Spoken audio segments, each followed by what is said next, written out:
तभी प्रत्यंचा चढ़ा पाओगे। ये दुष्ट कहीं लक्ष्य साध न ले। नहीं भ्राताश्री, उसकी पकड़ दुर्बल है और प्रत्यंचा तेलिए है, दुर्योधन के हाथ से फिसल जाएगी।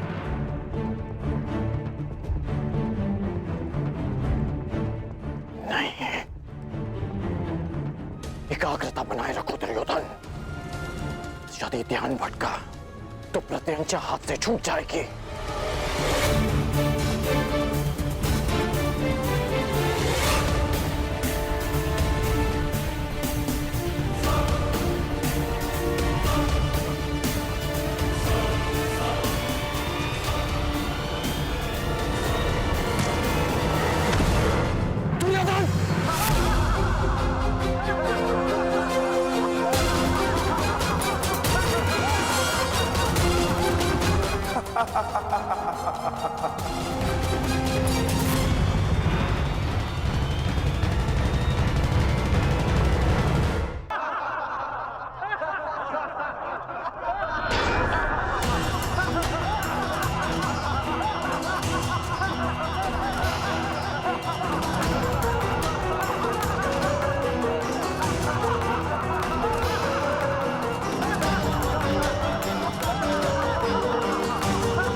बस,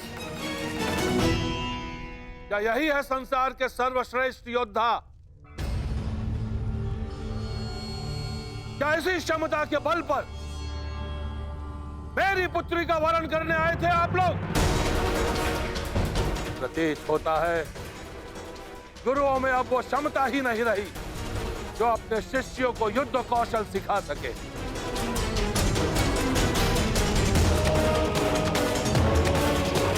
मेरी पुत्री का स्वयंवर अधूरा रह जाएगा, इस बात का दुख नहीं है मुझे, अभी तो खेद इस बात का है कि संसार के सर्वश्रेष्ठ योद्धाओं में से एक भी योद्धा ऐसा नहीं है जो इस परीक्षण में सफल हो सके। महाबली मानकर आप लोग अपने आप से छल कर रहे हो। चलिए पंचाल राज,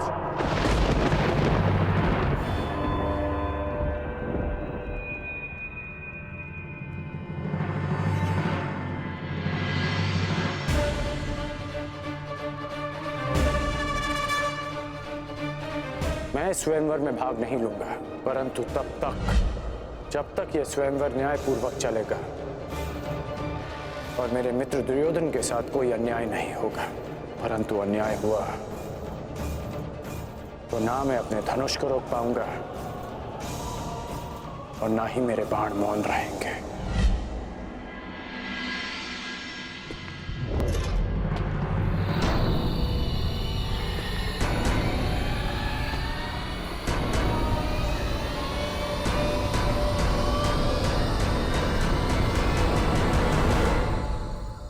छल तो आपने किया है। यदि आपको अपनी पुत्री के लिए एक धनुर्धारी चाहिए था तो शेष योद्धाओं को यहां बुलाकर अपमानित करने का छल क्यों किया आपने?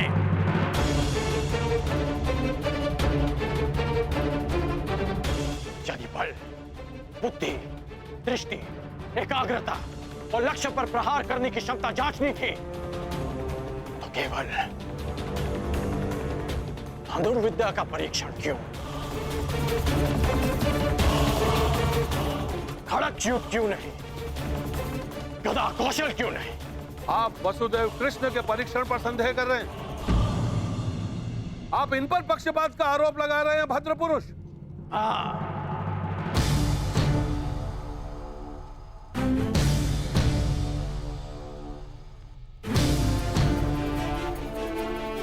क्योंकि ये पक्षपात है।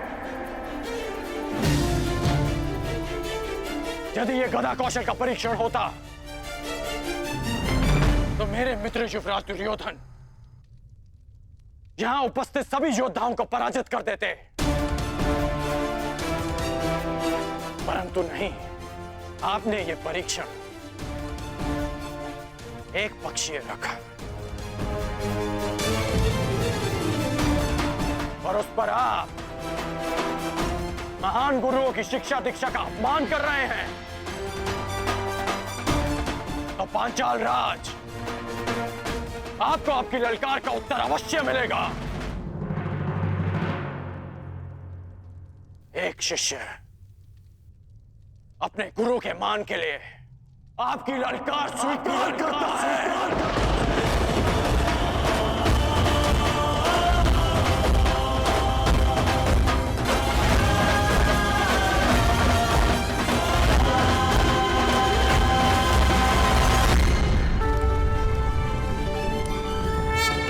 इस आकाश यंत्र में स्थित मीन की आंख आप सबका लक्ष्य है मित्रों। संसार के सर्वाधिक शूरवीर और बलशाली यहां उपस्थित हैं, परंतु प्रश्न यह है कि आप में से इस जल प्रतिबिंब को देखकर मीन की आंख का लक्ष्य कौन भेद सकेगा?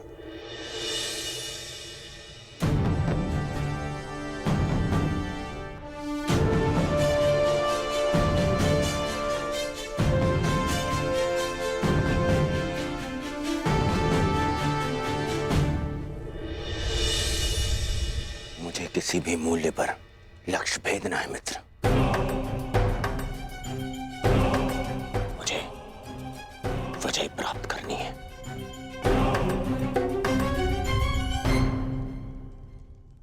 अब मैं क्रम से वीरों का नाम पुकार कर उन्हें परीक्षण के लिए आमंत्रित करूंगा। सर्वप्रथम भद्रराज शल्य।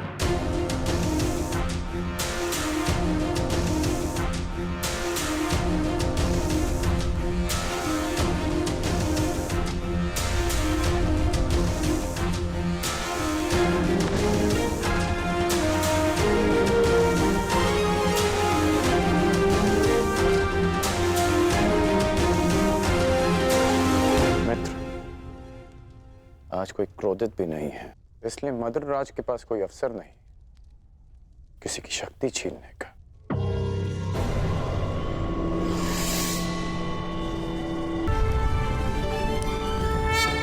इस आकाश यंत्र में स्थित मीन की आंख आप सबका लक्ष्य है मित्रों। संसार के सर्वाधिक शूरवीर और बलशाली यहां उपस्थित हैं, परंतु प्रश्न यह है कि आप में से इस जल प्रतिबिंब को देखकर मीन की आंख का लक्ष्य कौन भेद सकेगा?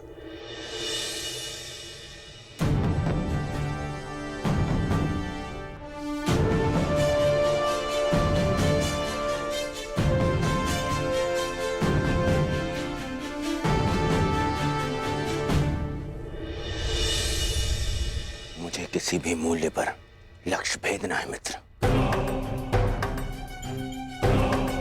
मुझे विजय प्राप्त करनी है।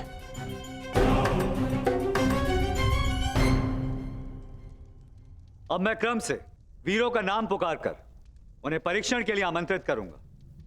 सर्वप्रथम भद्रराज शल्य।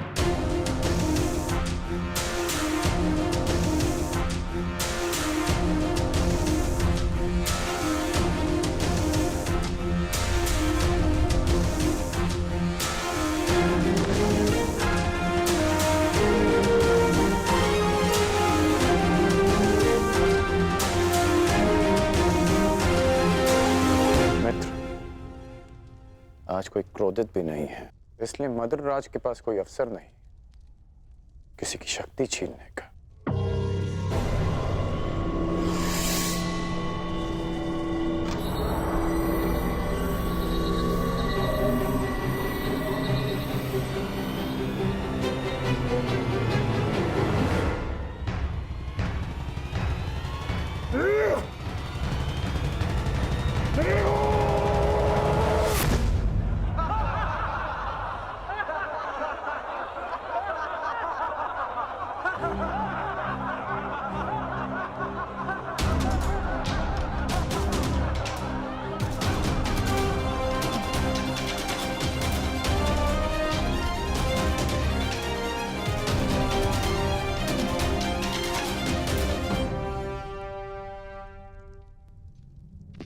अगले प्रत्याशी काशीराज।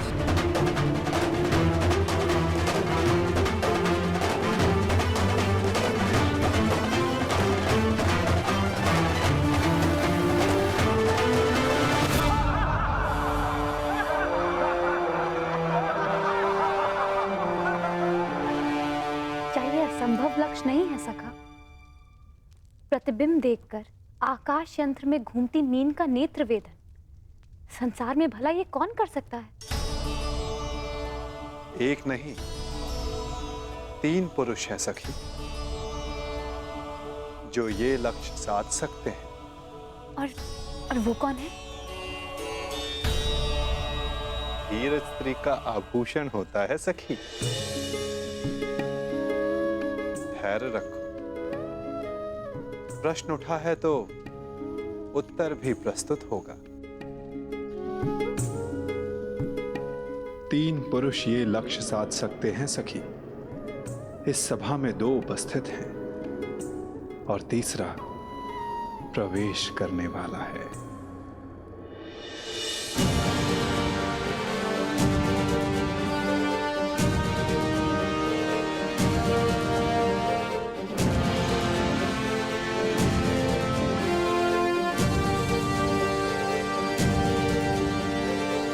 अगले प्रत्याशी भगत नरेश जरासंध।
चलिए सखा, कम से कम ये विश्वास तो हुआ कि ये धनुष उठाया जा सकता है। वैसे सखा, क्या अर्जुन भी ये धनुष उठा सकते हैं?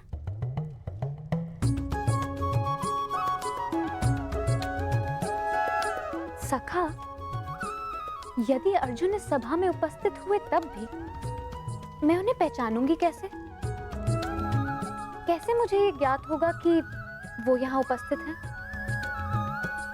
अर्जुन, परंतु सबका तो ये मानना है कि वो जीवित नहीं है। मैं ऐसा नहीं मानती सखा, क्योंकि मैं अभी तक जीवित हूं। तुम कहां जीवित हो सखी? तुम तब तक जीवित नहीं जब तक अर्जुन ना मिल जाए, यही ना? और यही तो मेरा प्रश्न है केशव, कि मैं उन्हें कैसे पहचानूं, जो मेरे जीवन का एक कारण है। जब वो क्षण आएगा, तुम्हें स्वयं अनुभूत हो जाएगा सखी। तुम्हें अपने भीतर श्वास का प्रवास अनुभव होगा। वो अनुभूति तुम्हें आनंद नहीं, पीड़ा दे। वो पीड़ा जिसकी तुम्हें प्रतीक्षा है, वो पीड़ा जो तुम्हें आनंद से अधिक प्रिय लगे। क्या मुझे सच में ऐसा अनुभव होगा सखा? परंतु कब? कौन जाने कदाचित अति शीघ्र।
क्या हुआ?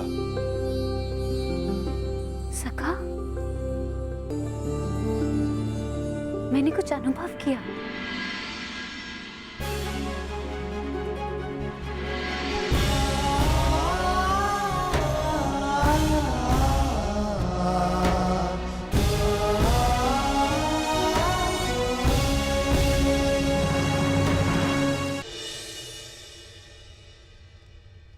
यश भ्राता,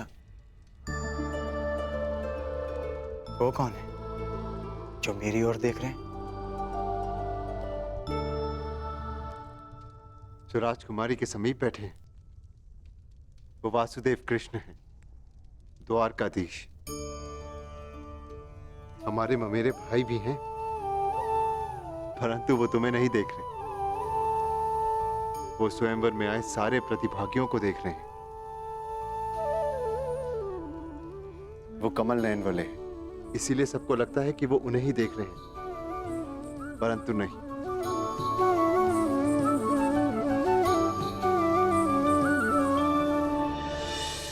और अब मैं आमंत्रित करता हूं अंतिम प्रत्याशी,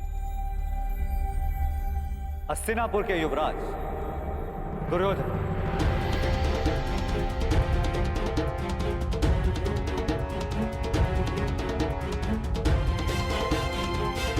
अंतिम?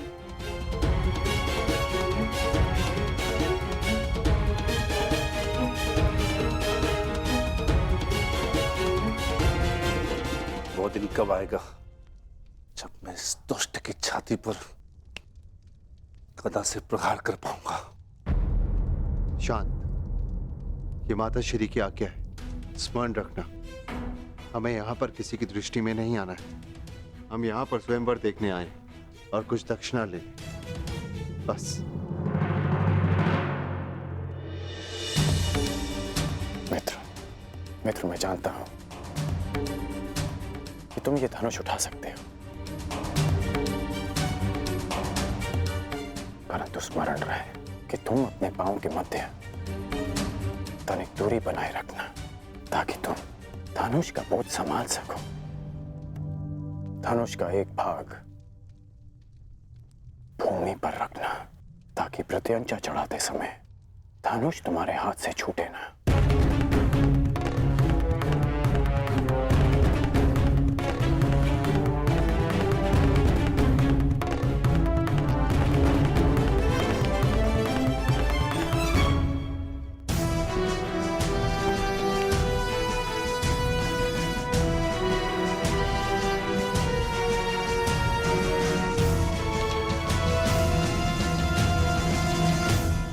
बताइए ना, कौन है वो 3 पुरुष जो ये लक्ष्य साध सकते हैं? पहला मैं स्वयं, दूसरा पांडुपुत्र अर्जुन और तीसरा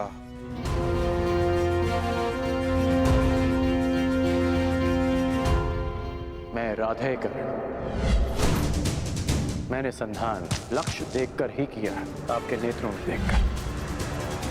कदाचित तीसरे वीर के लिए मैं आपका संकेत समझ गई हूं सखा।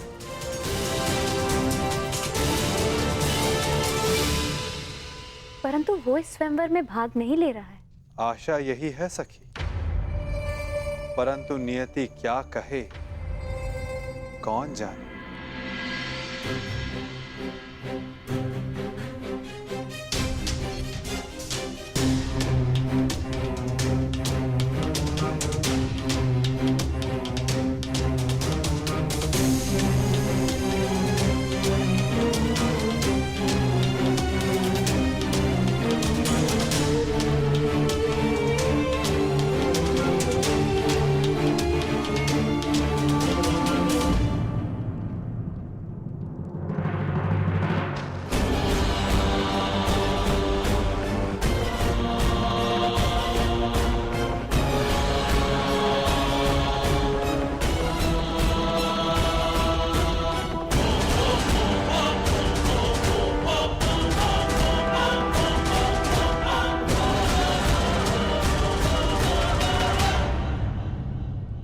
अपने पांव स्थिर रखना मित्र।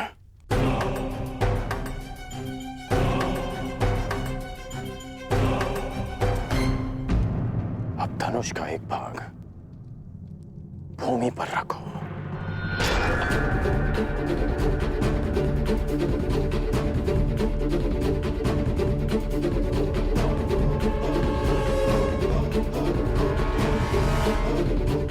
बल लगाकर धनुष को मोड़ो।